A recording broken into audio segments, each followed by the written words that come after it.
Hello, my name is Dr. Antong. I am Executive Director of Myanmar Youth Foundation for SDGs. Myanmar is facing the overlapping crisis of conflict, displacement, and the inequality.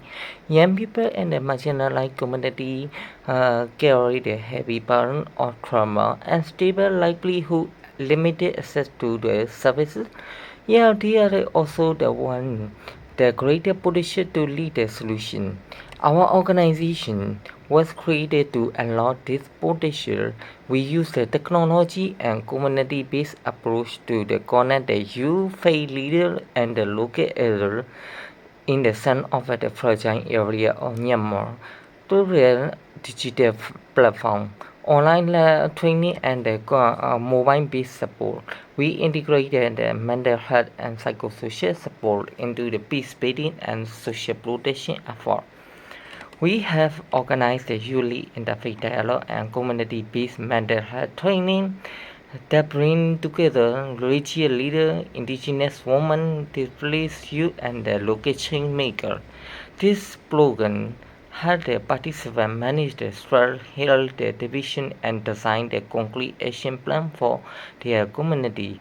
They also generate yearly projects that address the issue social cohesion, protection of vulnerable family, eco-healing around the Myanmar-Thailand border.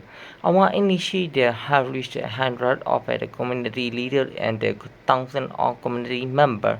We have inspired new the local initiative for peace and well-being.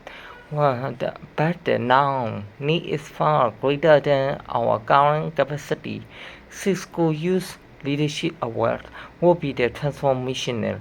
The prize money will allow us to scale our digital platform, produce the localized training contest in multiple languages, and support the youth and the faith leaders to deliver the integrated mental health and peace-building services in the remote and the conflict area.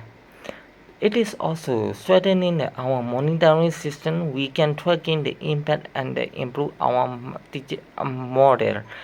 As a young leader, my ambition to be at a nationalized now of the young and community leaders who use technology, compassion, and cooperation to end extreme poverty and hate by community in Myanmar, which will support. We can reach more people, deepen our impact, and contribute meaningfully to the global goal. Thank you.